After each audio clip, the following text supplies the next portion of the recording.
Hi, I'm Robert LeBlanc. Welcome to Catholic Moment.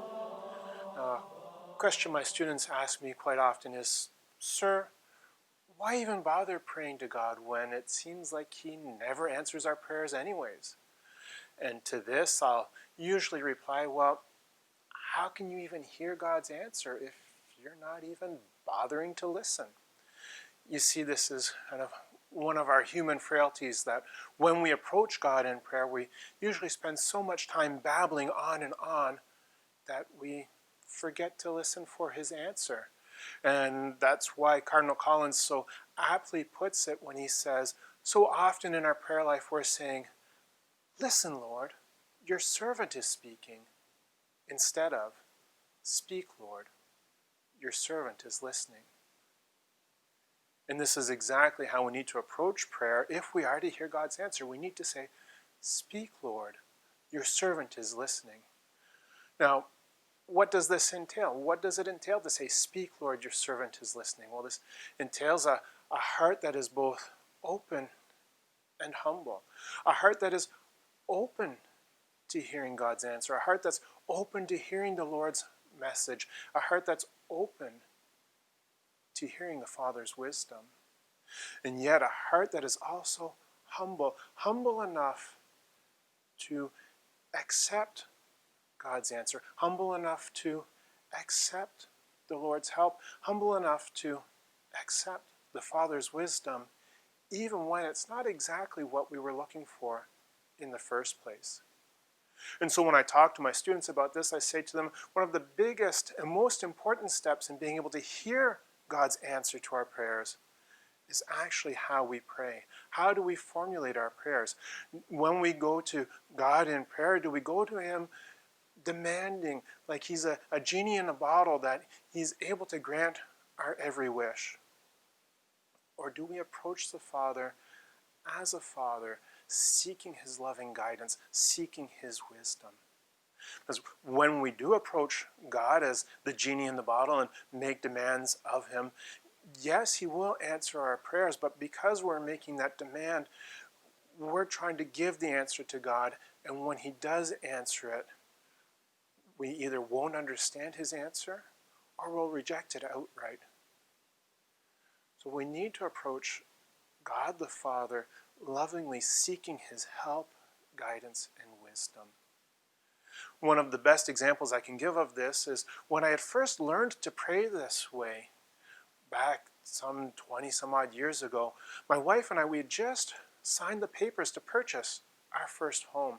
And we were excited that we were going to be moving into our first house together, and we'd circled the date on the calendar, and we had started packing boxes, and we were eagerly awaiting the date to move in.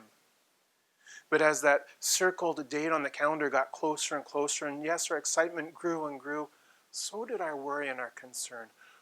Were we going to have enough money in the bank account to write that down payment check? Were we going to be able to purchase that home? Now, instead of going to God in prayer and demanding that a large sum of money magically appear on the kitchen table, or that He give us in prayer the winning numbers to the lottery, we went to the Father seeking His help and His guidance. And we prayed, Lord, help us with this conundrum. Lord, help us find a way to make the down payment on our new home.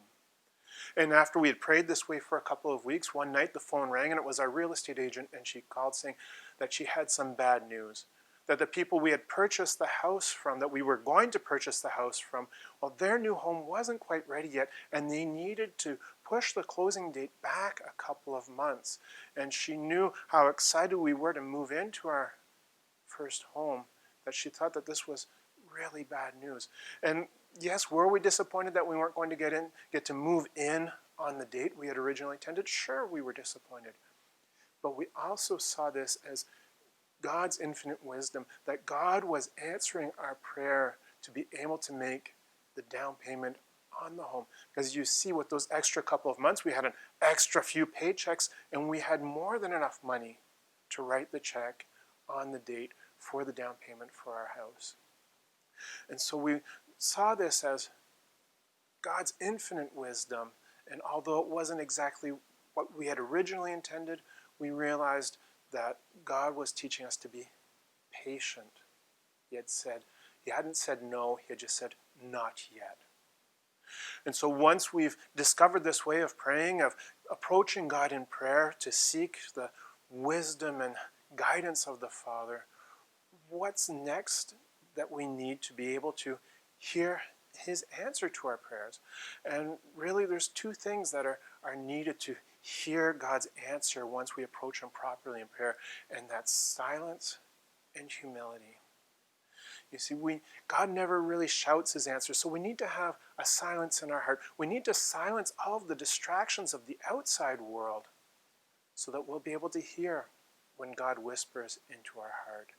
And once we have that silence and we're able to hear God's whisper in our heart, we need to have humility. We need to be humble enough to recognize that God's wisdom is greater than our human wisdom, and that God's plan for us is often better than our own plan for ourselves.